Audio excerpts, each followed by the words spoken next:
चलिए, आज मैं कानून से थोड़ा हटकर आपसे बात करूँगी क्योंकि बहुत सारे ऐसे मेरे पास मामले आते हैं जहाँ पर उनकी बातें जब मैं सुनती हूँ, समझने की कोशिश करती हूँ तो मैं खुद एहसास करती हूँ कि कहाँ पर गलती दोनों की तरफ से हो रही है, कहाँ पर पति के द्वारा गलती की जा रही है या पत्नी के द्वारा गलती की जा रही है। देखिए, पत्नी की ओर से अगर बात करें तो पत्नी बोलती है कि पति अपनी माँ के बहकावे में आ जाते हैं या अपनी बहन के बहकावे में आ जाते हैं, जो महिलाओं के द्वारा कहा जाता है। या अगर बात करें पुरुष वर्ग की, तो पुरुष वर्ग भी यही कहते हैं कि मेरी पत्नी अपनी माँ के बहकावे में आती है या अपनी बहन के बहकावे में आती है या भाई के बहकावे में आते हैं, यानी कि मायके वालों की तरफ से वो बहकावे में आती है।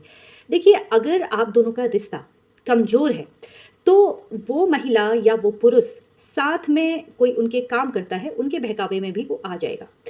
अब अगर हम इस तरह से एक दूसरे पर दोष लगाने लगे, टिप्पणी करने लगे कि भई तुम्हारी माँ ने तुम्हें बहका दिया है या तुम्हारी बहन के द्वारा तुम्हें बहका दिया गया है, तो ये इस तरह की जो बातें होती हैं, ये कहीं न कहीं आग में घी डालने बराबर बात होती है।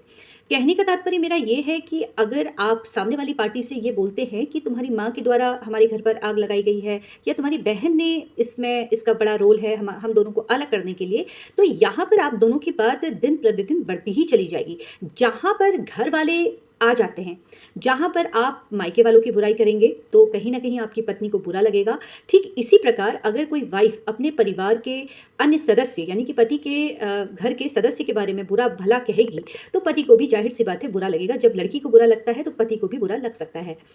तो यहाँ पर इसका सॉल्यूशन यही है कि अगर इस तरह की बातें आप दोनों के मध्य में होती है, जहाँ पर आप दोनों अ, परिवार वालों को बीच में लेके आते हैं, मध्य में लेके आ जाते हैं, तो वहाँ पर आपको ये नहीं करना है। अगर आपकी शुरुआती अभी लड़ाइयाँ चल रही हैं और आपको लगता है कि पत्नी नाराज़ होकर घर चली जा सकती है, अपने घर मतलब मायके जा सकती है या पति तलाक की कार्यवाही कर सकता है, कुछ कदम गलत उठाया जा सकता है, तो इस तरह के जो वाक्य होते हैं, सेंटेंस होते हैं, जहाँ पर वो एक-दूसरे को दोष देते हैं, परिवार के नाम पर, तो वहाँ पर इन सारी चीज़ों को अगर आप अवॉइड करना शुरू करते हैं, तो काफ़ी हद तक आप दोनों का रिश्ता बचाया जा सकता है। ये बात मैं आपसे आज इसलिए कह रही हूँ क्योंकि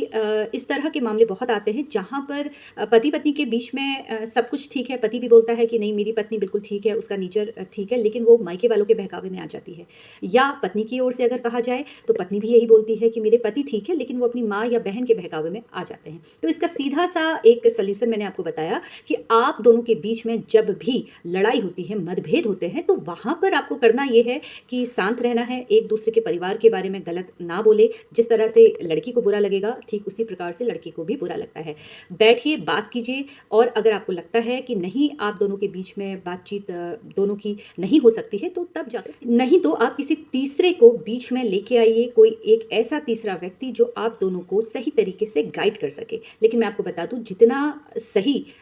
इसका उपाय आप दोनों के पास है, यानी कि पत्नी और पति दोनों के पास है, किसी तीसरे के पास अगर आप जाते हैं, तो वो शायद आपको थोड़ी देर के लिए समझा सकता है, लेकिन अंत में समझदारी आप दोनों की ही काम आएगी। फ़िलहाल ये मेरा एक खुद का एक्सपीरियंस है जो मैंने आप लोगों के साथ साझा किया। जो क्लाइंट मेरे पास आते हैं, कानूनी जानकारी मेरे द्वारा दी जाती है, तो जिस तरह से क्लाइंट से मेरी बात होती है, पति-पत्नी दोनों आते हैं, तो वहाँ पर इस तरह की बातें उनके द्वारा मुझसे कही जाती है। तो यही एक्सपीरियंस मैं जो उनके साथ साझा करती हूँ, वही आप लोगों के साथ मैंने साझा किया। फ़िलहाल किसी भी प्रकार से कोई कानूनी आपको जानकारी चाहिए, तो आप मुझसे संपर्क कर सकते हैं। धन्यवाद।